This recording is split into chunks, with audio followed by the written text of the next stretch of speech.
ಸುಶ್ರುತ ಸಂಹಿತೆಯ ಆಯುಃಕಾಮೀಯ ಅನ್ನೋ ಅಧ್ಯಾಯದಲ್ಲಿ ಒಂದೆಲಗವನ್ನು 3 ತಿಂಗಳುಗಳ ಕಾಲ ಹಾಲಿನ ಜೊತೆಗೆ ಸೇವಿಸಿದರೆ ಅಂಥವನಿಗೆ ಸರಸ್ವತಿಯ ಆಹ್ವಾನೇ ಆಗತ್ತೆ ಅಂತ ಹೇಳ್ತಾರೆ. ಅಂದರೆ ಅವನಷ್ಟು ಬುದ್ಧಿವಂತನಾಗ್ತಾನೆ, ಅವನ ಮೆಮೊರಿ ಪವರ್ ಅಷ್ಟು ಹೆಚ್ಚಾಗತ್ತೆ ಅಂತ. ಇದನ್ನು ಹೇಗೇಗೋ ತೆಗೆದುಕೊಂಡ್ರೆ ಅದರಲ್ಲಿ ಇರುವಂಥ ಈ ಮೆಡಿಸಿನಲ್ಲಿ ಆ್ಯಕ್ಟಿವ್ ಇಂಗ್ರೀಡಿಯೆಂಟ್ಸ್, ಅಂದರೆ ನಮ್ಮ ಹೊಟ್ಟೆಗೆ ಹೋದಾಗ ನಿಜವಾಗೂ ಕೆಲಸ ಮಾಡುವಂಥ ಘಟಕ ಇದೆಯಲ್ಲ, ಅವು ನಮಗೆ ಸಿಗೋದೇ ಇಲ್ಲ. ಹಾಗಾಗಿ ಅದನ್ನು ಹೇಗೆ ತೆಗೆದುಕೊಳ್ಬೇಕು ಹಾಗೆ ತೆಗೆದುಕೊಳ್ಬೇಕು. ರಿಸರ್ಚಸ್ ಪ್ರಕಾರ ಇದನ್ನು ಹೇಗೇಗೋ ಸೇವನೆ ಮಾಡಿದರೆ ಇದು ವೃಷಣಗಳನ್ನು ಹಾಳು ಮಾಡಿ ಸ್ಪರ್ಮೆಟೋಟಾಕ್ಸಿಕ್ ಆಗಿ ಕೆಲಸ ಮಾಡುತ್ತೆ. ಅಂದರೆ ಸ್ಪರ್ಮ್ಸ್ ಸರಿಯಾಗಿ ಫಾರ್ಮ್ ಆಗಲ್ಲ, ಅವನು ಭವಿಷ್ಯದಲ್ಲಿ ಇನ್ಫರ್ಟೈಲ್ ಆಗ್ಬೋದು, ಅಂದರೆ ನಪುಂಸಕತೆ ಅಥವಾ ಸಂತಾನಹೀನತೆಯಿಂದ ಬಳಲಬೇಕಾಗಬಹುದು ಅಂತ. ನಮಸ್ಕಾರ. ಪರೀಕ್ಷೆಗಳ ಹತ್ರ ಬರ್ತಾ ಇವೆ. ಹಾಗಾಗಿ ಮೊದಲು ಹಲವು ಬಾರಿ ಹೇಳಿದ್ರು, ಮತ್ತೊಂದಿಷ್ಟು ಹೊಸ ವಿಷಯಗಳ ಜೊತೆಗೆ ಇವತ್ತು ಒಂದೆಲಗದ ಬಗ್ಗೆ ಹೇಳ್ತೇನೆ. ಯಾಕೆಂದರೆ ಒಂದೆಲಗವನ್ನು ಸುಲಭವಾಗಿ ಬೆಳ್ಕೊಳ್ಬೋದು. ಒಂದೆಲಗ ಎಲ್ಲ ಕಡೆಯಲ್ಲೂ ಸ್ವಲ್ಪ ನೀರೊಂದು ಹಾಕಿಬಿಟ್ರೆ ಚೆನ್ನಾಗಿ ಬೆಳೀತದೆ, ನಾವೆಲ್ಲ ಸೇವನೆ ಮಾಡಬಹುದು. ಇದರಿಂದ ಸಿಗುವಂಥ ಅದ್ಭುತ ಲಾಭಗಳಿವೆಯಲ್ಲ. ಭಾಳಷ್ಟು ಜನ ಏನಂದ್ಕೊಳ್ತಾರೆ ಅಂತಂದರೆ ಒಂದೆಲಗವನ್ನು ತೆಗೆದುಕೊಳ್ಳೋದ್ರಿಂದ ಬುದ್ಧಿ ಚೆನ್ನಾಗಾಗತ್ತೆ ಅಥವಾ ಮೆಮೊರಿ ಪವರ್ ಇಂಪ್ರೂವ್ ಆಗುತ್ತೆ, ಹಾಗಾಗಿ ತೆಗೆದುಕೊಳ್ಬೇಕು ಅಂತ. ಖಂಡಿತ ಅದಷ್ಟೇ ಅಲ್ಲ. ಇವತ್ತಿನ ವಿಡಿಯೋ ನೋಡಿದ್ರೆ ನಿಮಗೆ ಗೊತ್ತಾಗುತ್ತೆ ಒಂದೆಲಗ ಎಷ್ಟು ಅದ್ಭುತ ಅಂತ. ಹಾಗಾಗಿ ಒಂದೆಲಗದ ಕೆಲಸಗಳೇನು, ಅಂದರೆ ಏನು ಮಾಡುತ್ತೆ ನಮ್ಮ ದೇಹದಲ್ಲಿ, ಮತ್ತು ಒಂದೆಲಗವನ್ನು ಹೇಗೆ ಸೇವನೆ ಮಾಡಬೇಕು, ಒಂದೆಲಗಕ್ಕೆ ಇರುವಂಥ ಸೈಡ್ ಎಫೆಕ್ಟ್ಸ್ ಏನೇನು, ಇದೆಲ್ಲದರ ಬಗ್ಗೆ ಇವತ್ತು ನಾವು ತಿಳ್ಕೊಳ್ಳೋಣ.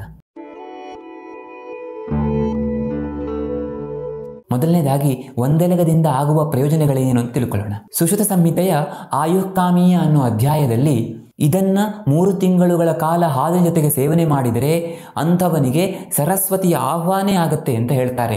ಅಂದರೆ ಅವನ ಬುದ್ಧಿಶಕ್ತಿ, ಅವನ ನೆನಪಿನ ಶಕ್ತಿ ಅಷ್ಟು ಹೆಚ್ಚಾಗುತ್ತೆ ಅಂತ.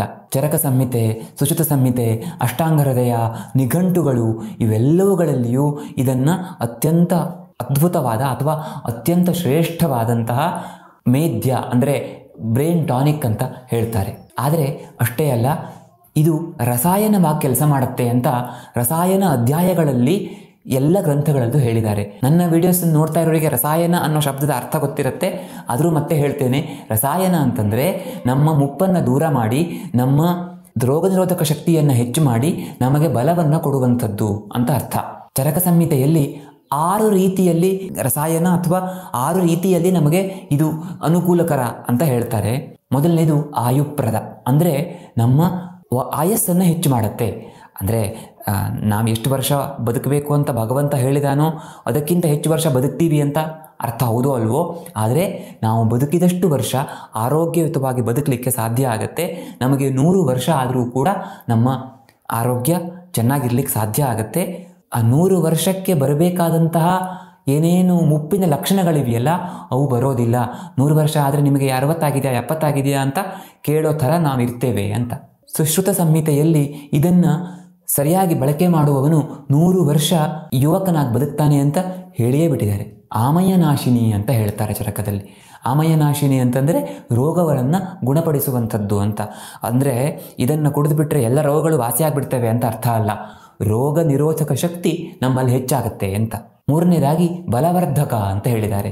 ಅಂದರೆ ನಮ್ಮ ದೇಹದ ಬಲವನ್ನು ಹೆಚ್ಚು ಮಾಡುತ್ತೆ, ನಾವು ನಮ್ಮ ಕೆಲಸವನ್ನು ಸುಲಭವಾಗಿ ಮಾಡಿಕೊಳ್ಳಲಿಕ್ಕೆ ಸಾಧ್ಯ ಆಗುತ್ತೆ ಅಂತ. ನಾಲ್ಕನೇದಾಗಿ ವರ್ಣವರ್ಧಕ ಅಂತ ಹೇಳಿದ್ದಾರೆ.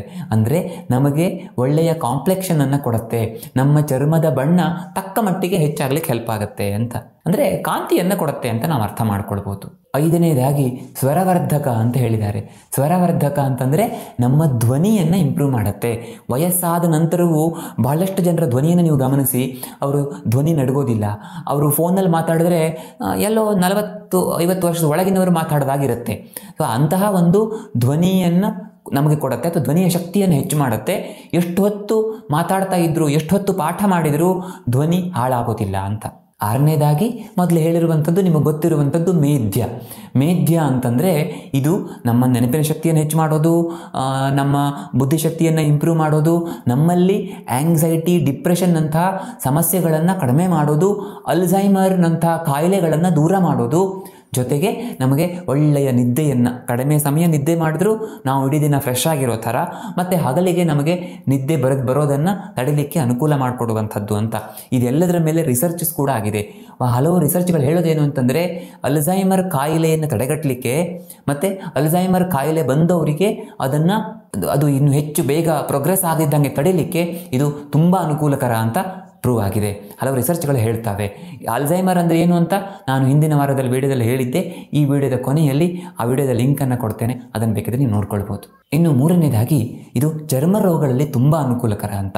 ಅಂದರೆ ಯಾವುದೇ ರೀತಿ ಚರ್ಮ ರೋಗ ಇದ್ದರೂ ಇದನ್ನು ನಾವು ಇಂಟರ್ನಲ್ಲಿ ಸೇವನೆ ಮಾಡ್ಬೋದು. ಕೆಲವು ಚರ್ಮ ರೋಗಗಳಲ್ಲಿ ಇದರ ಪುಡಿಯನ್ನು ನಾವು ಅಥವಾ ಇದರ ಪೇಸ್ಟ್ ಮಾಡಿಕೊಂಡು, ಫ್ರೆಶ್ ಇದ್ದರೆ ಪೇಸ್ಟ್ ಮಾಡ್ಕೊಂಡು ಇದನ್ನು ಅಪ್ಲೈ ಮಾಡ್ಬೋದು. ಅದರ ಬಗ್ಗೆ ನಾನು ಡೀಟೇಲಾಗಿ ಹೇಳಲಿಕ್ಕೆ ಹೋಗಲ್ಲ. ಒಟ್ಟಿನಲ್ಲಿ ಇದನ್ನು ನಾವು ಸೇವನೆ ಮಾಡ್ತಾ ಹೋದರೆ ನಮ್ಮ ಚರ್ಮಕ್ಕೆ ಒಳ್ಳೆಯದು ಅಂತ ನಾವು ಅರ್ಥ ಮಾಡ್ಕೊಳ್ಬೋದು. ನಾಲ್ಕನೇದಾಗಿ ಇದು ವಿಷಹರವಾಗಿ ಕೆಲಸ ಮಾಡುತ್ತೆ. ನಾವು ನಿತ್ಯ ಎಷ್ಟೊಂದು ಟಾಕ್ಸಿನ್ಸ್ ಸೇವನೆ ಮಾಡ್ತೀವಲ್ಲ, ಹಾಗಾಗಿ ಇದನ್ನು ನಾವು ಸೇವನೆ ಮಾಡ್ತಾ ಇದ್ದರೆ ನಾವು ತೆಗೆದುಕೊಳ್ಳುವಂಥ ಏನು ನಮಗೆ ಗೊತ್ತಿಲ್ಲದೆ ತಗೊಳ್ತೀವಲ್ಲ ವಿಷ, ಆ ವಿಷ ನಮ್ಮ ದೇಹದಲ್ಲಿ ವಿಶೇಷವಾಗಿ ಕೆಲಸ ಮಾಡಲಿಕ್ಕೆ ಸಾಧ್ಯ ಇಲ್ಲ ಅಂತ. ಇನ್ನು ವೆರಿ ಇಂಪಾರ್ಟೆಂಟ್ಗಳಲ್ಲಿ ಕೊನೆಯದು, ಐದನೇದು ಹೇಳ್ತೇನೆ. ಏನಂದರೆ ಇದು ಪದೇ ಪದೇ ಬರುವಂಥ ಕೆಮ್ಮು, ಜ್ವರಗಳಲ್ಲಿ ಅನುಕೂಲಕರ. ಭಾಳಷ್ಟು ಮಕ್ಕಳಿಗೆ ಪದೇ ಪದೇ ನೆಗಡಿ ಆಗೋದು, ಕೆಮ್ಮು ಬರೋದು, ಆಮೇಲೆ ವೀಸಿಂಗ್ ಸ್ಟಾರ್ಟ್ ಆಗೋದು, ಜ್ವರ ಬರೋದು, ಇಂಥದ್ದೆಲ್ಲ ಆಗುತ್ತೆ.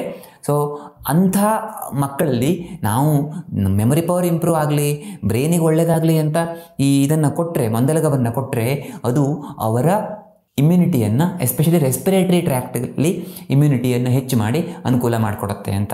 ಹಾಗಾಗಿ ನನಗೆ ನೆನಪಿದೆ, ನಾವು ಚಿಕ್ಕವರಾಗಿದ್ದಾಗ ನಮ್ಮ ಅಜ್ಜಿ ನಮಗೆ ನೆಗಡಿ, ಕಫ, ಕೆಮ್ಮು ಆದರೆ ಇದರ ಜ್ಯೂಸ್ ಮಾಡಿ ಅದಕ್ಕೆ ಜೇನುತುಪ್ಪ ಹಾಕಿ ಕೊಡ್ತಿದ್ರು, ಅಥವಾ ಇದನ್ನು ಕಷಾಯ ಮಾಡಿ ಕೊಡ್ತಿದ್ರು. ಇನ್ನು ಇದನ್ನು ಹೇಗೆ ಸೇವನೆ ಮಾಡಿದ್ರೆ ನಮಗೆ ಪ್ರಯೋಜನ ಸಿಗುತ್ತೆ? ಒಂದೊಂದು ದ್ರವ್ಯವನ್ನು ಒಂದೊಂದು ರೀತಿ ಸೇವನೆ ಮಾಡಿದರೆ ಮಾತ್ರ ಅದರಲ್ಲಿರುವಂಥ ಮೆಡಿಸಿನಲ್ಲಿ ಆ್ಯಕ್ಟಿವ್ ಇಂಗ್ರೀಡಿಯೆಂಟ್ಸ್ ನಮ್ಮ ದೇಹಕ್ಕೆ ಸಿಗುತ್ತೆ. ಅಂದರೆ ಯಾವುದೋ ಒಂದು ದ್ರವ್ಯದಲ್ಲಿ ಹಲವಾರು ರೀತಿಯ ಕಂಪೌಂಡ್ಸ್ ಇರುತ್ತೆ. ಅದರಲ್ಲಿ ಒಂದೆರಡು ಕಂಪೌಂಡ್ ಮಾತ್ರ ನಮ್ಮ ದೇಹಕ್ಕೆ ಔಷಧವಾಗಿ ಅಥವಾ ಟಾನಿಕ್ ಆಗಿ ಕೆಲಸ ಮಾಡುವಂಥದ್ದಿರುತ್ತೆ. ಈ ಉದಾಹರಣೆಗೆ ಅಶ್ವಗಂಧದಲ್ಲಿರುವಂಥ ನಮಗೆ ಉಪಯೋಗ ಮಾಡುವಂಥ ಆ್ಯಕ್ಟಿವ್ ಇಂಗ್ರೀಡಿಯೆಂಟ್ ಇದೆಯಲ್ಲ, ಅದು ಬಹುತೇಕವಾಗಿ ಕಷಾಯ ಮಾಡಿದ್ರೆ ನಮಗೆ ಸಿಗೋದಿಲ್ಲ. ಅಂದರೆ ಅದು ನೀರಿನಲ್ಲಿ ಕರಗೋದೇ ಇಲ್ಲ, ಅಂದರೆ ನೀರಿನಲ್ಲಿ ಸಿಗೋದೇ ಇಲ್ಲ. ಅದೇ ನೀವು ನೆಲ್ಲಿಕಾಯಿಯನ್ನು ಕಷಾಯ ಮಾಡಿಕೊಂಡ್ರೆ ಅದರಲ್ಲಿರುವಂಥ ಆ್ಯಕ್ಟಿವ್ ಇಂಗ್ರೀಡಿಯೆಂಟ್ ಸಿಗುತ್ತೆ, ಆದರೆ ಅಶ್ವಗಂಧದಲ್ಲಿ ಸಿಗಲ್ಲ. ಹಾಗೆ ಈ ಬ್ರಾಹ್ಮಿಯಲ್ಲೂ ಕೂಡ ಅದನ್ನು ಹೀಗೆ ಉಪಯೋಗಿಸಿದ್ರೆ ನಮಗೆ ಒಳ್ಳೆಯದು ಅಂತ ಇದೆ. ಅದು ಹೇಗೆ ಅಂತ ನಾನು ಹೇಳ್ಕೊಡ್ತೇನೆ. ಮೊದಲನೇದು ಬೆಸ್ಟ್ ವೇ ಅಂತಂದರೆ, ನಿತ್ಯ ಅದನ್ನು ಒಂದು 8-10 ಎಲೆಗಳನ್ನು ಬಾಯಲ್ಲಿ ಹಾಕಿ ಹಾಗೆ ಅಗಿದು ರಸ ನುಂಗೋದು, ಅಥವಾ ಅದರ ಜ್ಯೂಸ್ ಮಾಡಿಕೊಂಡು ಕುಡಿಯೋದು. ಫ್ರೆಶ್ ಆಗಿ ನಾವು ಅದನ್ನು ಸೇವನೆ ಮಾಡಿದಾಗ ಅದ್ಭುತವಾಗಿ ಕೆಲಸ ಮಾಡುತ್ತೆ. ಎಲ್ಲಿಯೂ ಆಯುರ್ವೇದದಲ್ಲಿ ಬಹುತೇಕ ಎಲ್ಲ ಕಡೆ ಒಂದು ಇದರ ಜ್ಯೂಸ್ ಹೇಳಿದ್ದಾರೆ, ಇಲ್ಲ ಇದರ ಘೃತ ಹೇಳಿದ್ದಾರೆ, ತೀರಾ ಕನಿಷ್ಠ ಅಂದರೆ ಚೂರ್ಣ ಹೇಳಿದ್ದಾರೆ. ಹಾಗಾಗಿ ಭಾಳಷ್ಟು ಕಡೆ ಇದರ ಜ್ಯೂಸನ್ನು ಕುಡಿಬೇಕು ಅಂತಲೇ ಹೇಳ್ತಾರೆ. ನಾನು ಆಗಲೇ ಹೇಳಿದ್ನಲ್ಲ, ಸುಶ್ರುತ ಸಂಹಿತೆಯ ಅದರಲ್ಲಿ ಹೇಳಿದಾರಲ್ಲ, ನಮಗೆ ಸರಸ್ವತಿ ಆಹ್ವಾನ ಆಗತ್ತೆ ಅಂತ, ಅಲ್ಲಿಯೂ ಕೂಡ ಇದರ ರಸವನ್ನು ಹಾಲಿನ ಜೊತೆಗೆ ಸೇವನೆ ಮಾಡಿ, ಮತ್ತು ಇದನ್ನು ಸೇವನೆ ಮಾಡುವ ಸಮಯದಲ್ಲಿ ಯಾವುದೇ ರೀತಿಯ ಈ ಸ್ಪೈಸಿ ಅಂತಲೇ ಹೇಳ್ತೀವಲ್ಲ, ತುಂಬ ಉಪ್ಪು, ಹುಳಿ, ಖಾರ ಇರುವಂಥದ್ದು, ಅಂದರೆ ನಾವೀಗ ಜಂಕ್ ಫುಡ್ ಅಂತ ಹೇಳ್ತೀವಲ್ಲ, ಅಂಥವುಗಳನ್ನು ಸೇವನೆ ಮಾಡಬೇಡಿ ಅಂತ ಹೇಳಿದ್ದಾರೆ. ಅಂದರೆ ಸಾತ್ವಿಕದ ಆಹಾರವನ್ನು ಸೇವನೆ ಮಾಡ್ತಾ ಇದರ ರಸವನ್ನು ಹಾಲಿನ ಜೊತೆಗೆ ಸೇವನೆ ಮಾಡಿದರೆ ಅವನಿಗೆ ಸರಸ್ವತಿ ಒಲಿತಾಳೆ ಅಂತ. ಎಲ್ಲರೂ ಆರಾಮವಾಗಿ ಇದನ್ನು ಮನೆಯ ಎದುರುಗಡೆ ಜಾಗ ಇದ್ದರೆ ಅಲ್ಲಿ, ಅಥವಾ ಟೆರೇಸ್ ಮೇಲೆ ಆರಾಮಾಗಿ ಬೆಳ್ಕೊಳ್ಬೋದು. ಚೆನ್ನಾಗಿ ನೀರು ಹಾಕ್ತಾ ಇದ್ದರೆ ಆಯಿತು ಅಷ್ಟೇ. ಇದನ್ನು ತುಂಬ ದೊಡ್ಡ ಪಾಟ್ ಅಥವಾ ತುಂಬ ಪಾಟ್ಗಳನ್ನು ತಗೊಳ್ಬೇಕು, ಅಗಲವಾಗಿರುವಂಥದ್ದು. ಅದರಲ್ಲಿ ನೀರು, ಕೊಕೋ ಪಿಟ್ಟು ಅದನ್ನೆಲ್ಲ ಹಾಕಿ ಅದನ್ನು ತಂದು ನೆಡಬೇಕು. ಎಲ್ಲೋ ಸಿಗತ್ತೆ, ಬೇರೆ ತಂದು ಹಾಕಿದರೆ ಆಯಿತು. ಚೆನ್ನಾಗಿ ನೀರೊಂದು ಕೊಡ್ತಾ ಇದ್ದರೆ ಅದು ಬೆಳ್ಕೊಳ್ತಾ ಹೋಗುತ್ತೆ. ನಾವು ತುಂಬ ದೊಡ್ಡ ಪ್ರಮಾಣದಲ್ಲಿ ಬೆಳ್ಕೊಂಡ್ಬಿಟ್ರೆ ನಮ್ಮ ಟೆರೇಸಲ್ಲಿ ಸಹಜವಾಗಿ ನಾವು ದಿವಸಕ್ಕೆ 8-10 ಸೇವನೆ ಮಾಡಿದರೂ ಕೂಡ ಖಾಲಿ ಆಯಿತು ಅಂತ ಆಗಲ್ಲ. ಒಂದು ಕಡೆಯಿಂದ ನಾವು ಸೇವನೆ ಮಾಡ್ತಾ ಬಂದರೆ ಇದು ಮುಗಿಯೋಷ್ಟೊತ್ತರಲ್ಲಿ ಈ ಕಡೆ ಮತ್ತೆ ಬೆಳ್ಕೊಂಡಿರುತ್ತೆ. ಈ ಥರ ಸೇವನೆ ಮಾಡ್ತಾ ಹೋಗ್ಬೋದು. ಅದು ಸಾಧ್ಯನೇ ಆಗಲ್ಲ ಅಂತಾದರೆ ನೀವು ಹಳ್ಳಿಗೆ ಹೋದಾಗ ತೋಟಗಳಲ್ಲಿ ಬೆಳ್ಕೊಳ್ಳೋದ್ರಿಂದ ತಗೊಂಡು ಅದರ ರಸ ತೆಗೆದು, ನೀರು ಹಾಕಿದ್ರೆ ರಸ ತೆಗಿಬೇಕು ಅಂತ ಹೇಳ್ತಾರೆ, ಅದು ಕಷ್ಟ ಆಗುತ್ತೆ. ಸ್ವಲ್ಪ ಅದನ್ನು ಸಣ್ಣದಾಗಿ ಹೆಚ್ಚಿ ಮಿಕ್ಸಿಗೆ ಹಾಕಿ ಅದು ನೀರು ಹಾಕಿ ಅದರ ರುಬ್ಬಿ ರಸ ತೆಗೆದು ಅದರ 10% ತುಪ್ಪವನ್ನು ಹಾಕಿ ನೀರಿನ ಅಂಶ ಆವಿ ಆಗುವವರೆಗೆ ಅದನ್ನು ಕಾಯಿಸಬೇಕು. ಕಾಯಿಸಿ ಕೇವಲ ತುಪ್ಪ ಇರುವಾಗ ಅದನ್ನು ತೆಗೆದಿಟ್ಕೊಳ್ಬೇಕು. ಸೊ ಈ ತುಪ್ಪ ಇದೆಯಲ್ಲ, ಇದನ್ನು ನಾವು ಸೇವನೆ ಮಾಡಿದ್ರೆ ತುಂಬ ಅನುಕೂಲ ಆಗುತ್ತೆ. ತುಪ್ಪ ಟೇಸ್ಟ್ ಚೆನ್ನಾಗಿರಲ್ಲ, ಒಂದು ಅರ್ಧ ಚಮಚದಷ್ಟು ತುಪ್ಪವನ್ನು ಸ್ವಲ್ಪ ಬಿಸಿ ಹಾಲಿಗೆ ಹಾಕಿ ಗುಳುಮ್ ಅಂತ ತೆಗೆದುಕೊಂಡು ಬಿಡಬೇಕು. ಅದು ಸ್ಮೆಲ್ ಅಷ್ಟು ಕಟುವಾಗಿರುತ್ತೆ, ತೆಗೆದುಕೊಳ್ಳಿಕ್ಕೆ ಕಷ್ಟ ಅನ್ನೋ ಥರ ಇರುತ್ತೆ. ಇನ್ನು ಲಾಸ್ಟ್ ಆಪ್ಷನ್ ಗ್ರಂಥಿಗೆಗಳಲ್ಲಿ ಸಿಗುತ್ತೆ, ಆಯುರ್ವೇದಿಕ್ ಮೆಡಿಕಲ್ ಶಾಪ್ಸಲ್ಲಿ ಸಿಗುತ್ತೆ. ಇದರ ಚೂರ್ಣವನ್ನು ತಂದುಕೊಂಡು ದಿವಸ ಒಂದು ಅರ್ಧ ಚಮಚಷ್ಟು ಚೂರ್ಣವನ್ನು ಹಾಲಿಗೆ ಹಾಕ್ಕೊಂಡು ಕುಡಿಬೋದು. ಬಟ್ ಇದಕ್ಕಿಂತ ಫ್ರೆಶ್ ತೆಗೆದುಕೊಳ್ಳೋದು ತುಂಬ ತುಂಬ ಒಳ್ಳೆಯದು.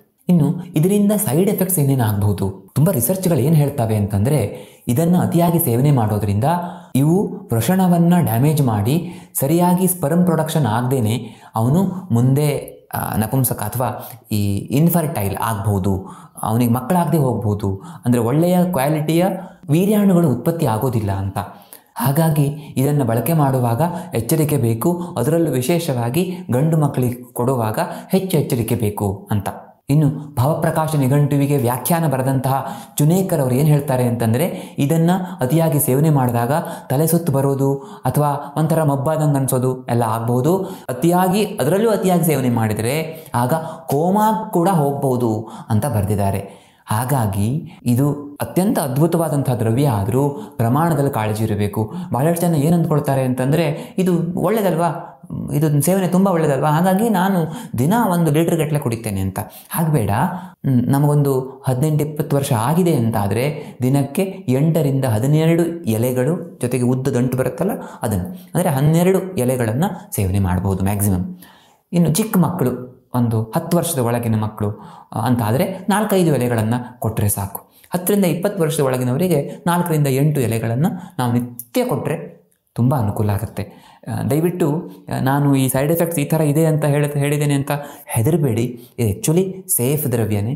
ಅತಿಯಾಗಿ ಸೇವನೆ ಮಾಡಿದಾಗ ಇದನ್ನು ಅತಿಯಾದ ಪ್ರಮಾಣದಲ್ಲಿ ಈ ಇಲಿಗಳ ಮೇಲೆ ಪ್ರಯೋಗ ಮಾಡಿದಾಗ ಅದು ಈ ಥರ ಕೆಲಸ ಮಾಡುತ್ತೆ ಅಂತ ಗೊತ್ತಾಗಿದೆಯೇ ಹೊರತು ಮನುಷ್ಯರ ಮೇಲೆ ಪ್ರಯೋಗ ಆಗಿಲ್ಲ. ಮತ್ತು ಸಾಮಾನ್ಯವಾಗಿ ನಾವು ಎಷ್ಟು ಸೇವನೆ ಮಾಡಿದರೂ ಇಷ್ಟೊಂದು ದೊಡ್ಡ ಪ್ರಮಾಣದಲ್ಲಿ ಸೇವನೆ ಮಾಡುವ ಚಾನ್ಸಸ್ ತುಂಬ ಕಡಿಮೆ. ವಿಡಿಯೋ ಹೇಗೆ ಅನಿಸ್ತು ಅಂತ ಕಾಮೆಂಟ್ ಮಾಡಿ ತಿಳಿಸಿ. ಮುಂದಿನ ವಿಡಿಯೋದಲ್ಲಿ ಮತ್ತೆ ಸಿಗೋಣ. ಧನ್ಯವಾದ.